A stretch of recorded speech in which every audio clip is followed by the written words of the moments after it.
Surely the most beloved villain of the Despicable Me franchise, and perhaps of the entire animated universe, is Vector.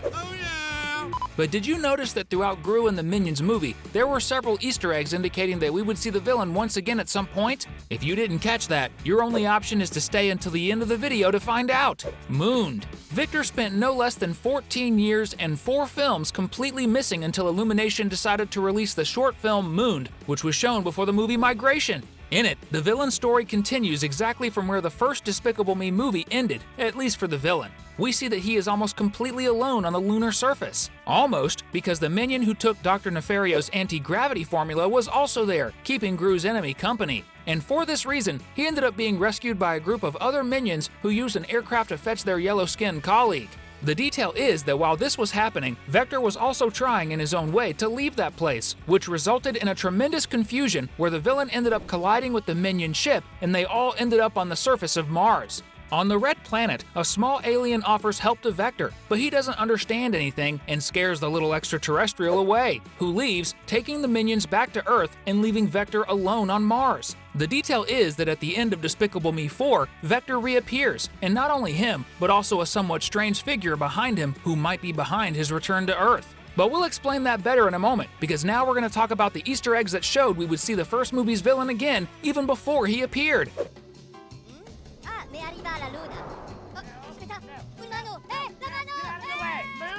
La mano! Shrink Ray. After Gru is warned by Mr. Ramsbottom that his arch-enemy, Maxime Le Mal, is on the loose and coming after the girl's father, the whole family starts preparing to change their lives and also their city. They all move to Mayflower, where they get new names, new jobs, and also a new house. And when Gru is talking to the girls about the move, shortly afterward, we see that the big dad starts leading everyone to the car and grabs all the suitcases to make this happen. And besides the suitcases, he picks up another item from the ground that closely resembles a sort of giant greenish gun that everyone who watched the first Despicable Me movie will surely remember very well. If you dig into your memories or just watch the 2010 movie once more, you will surely remember that Gru, along with the minions, stole from a laboratory somewhere in Asia a kind of ray that had the ability to shrink anything immediately. The world's greatest villain's plan at the time was to use the ray to shrink the moon and steal it. The mistake is that he tells the plan to Mr. Perkins, who passes everything on to Vector, who is his son, and he ends up catching Gru off guard and steals the shrink ray from the villain.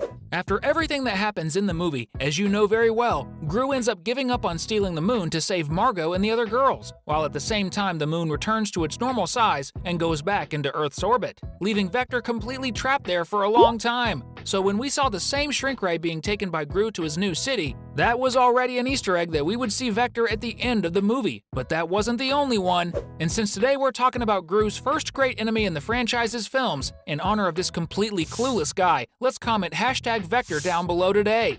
Solar panels. As we mentioned, when Gru moved, he started living a completely different life, adopting another name and claiming to run a business selling solar panels for energy generation.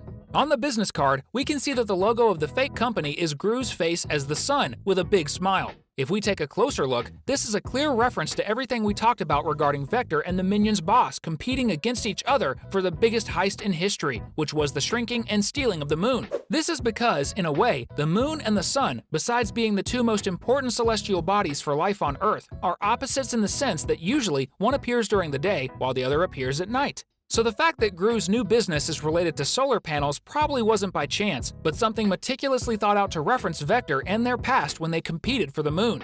Father and son. If you watched Despicable Me 4, or at least saw the trailers, you know very well that one of the main points of the movie is the fact that Gru and Lucy's youngest son, Gru Jr., simply starts the movie hating his own father. No one knows why, but the little baby's hobby seems to be making life hell for the former #1 supervillain. And now, we have to warn you, we're going to talk about some spoilers. Maxime Le Mal's main plan for revenge against Gru was to kidnap his baby, which in this case is Gru Jr., and turn him into a cockroach because our favorite villain's enemy has the power to control cockroaches.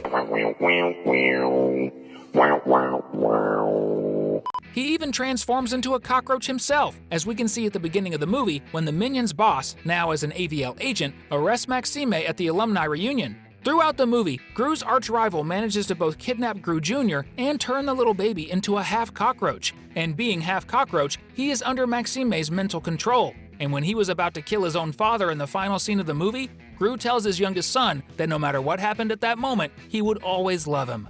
The minion boss's words manage to touch the baby and break Maxime's control over him, and he ends up attacking alongside his villain father, and they both defeat him. This father-son dynamic was really cool, and before you ask, Dr. Nefario manages to reverse Gru Jr.'s transformation, and he becomes a normal baby again, but this time showing affection for his father, which is what Gru wanted most. This final loving relationship between the two characters reminds us a lot of the relationship that Mr. Perkins, the evil bank manager, had with his son, Vector, since he was little, as we can notice in both the first Despicable Me movie and the second Minions movie, when young Gru and Knuckles go to the villain bank, and Mr. Perkins, who was still just a cashier at the agency, shows the same photo again where Vector is on his back.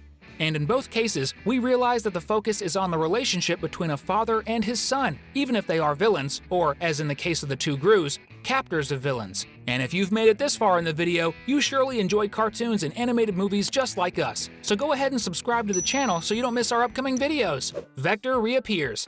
After all these hints that Vector would show up, the movie was almost at its end when the scene happens where Gru and Maxime sing together the classic 80s song about taking over the world. At this moment, we are taken inside the prison for supervillains, and like in all the other movies in the franchise, the ending always has a song and lots of people dancing. And if there's one thing Vector is definitely a specialist in, it's doing funny dances, as we saw in the first movie. This is more than proven again in the new movie, where he stands out in the middle of the crowd of orange-clad prisoners with his exotic and funny dance moves. In fact, if we remember well, orange has always been Vector's color, so practically nothing has changed for the character inside the prison. The question is, how did Mr. Perkins' son get from Mars back to Earth after being left behind by the little alien who gave the minions a lift? The answer might be right behind the villain. If we look closely during the final song of the fourth movie, we see a very strange figure behind Vector wearing black gloves and with a brain and two eyes inside a glass jar.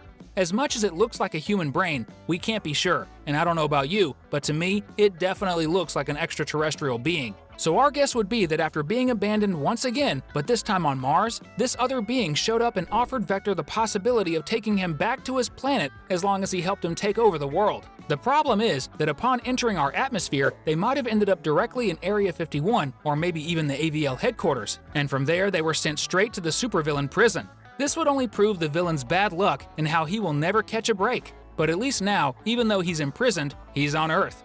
Villains reunited. Besides the first villain of Despicable Me, during the same song, we can see all the villains from all the franchise movies gathered, including Mr. Perkins, Vector's father, as well as El Macho from the second movie, and Brat, the villain of Despicable Me 3. The villains from the Minions movie also appeared, like Scarlet and her husband Herb, and the complete Vicious Six, though all a bit older. Additionally, we see the principal of the school for villains and Maxime Le Mal himself. In other words, no one was missing from the list of the franchise's villains, almost like a mega reunion. This certainly opens up the possibility for us to imagine that we might see, who knows, a union of all these villains to finally take down Gru in a possible Despicable Me 5, which is surely just a matter of time before it's released. And when it is, I will be here anxiously waiting to watch it too. While we wait, let's enjoy some really cool videos we have here on the channel, just like these two that are showing up on your screen now. Just choose the video you prefer and click on it. Trust me, whichever one you choose, you will definitely enjoy it.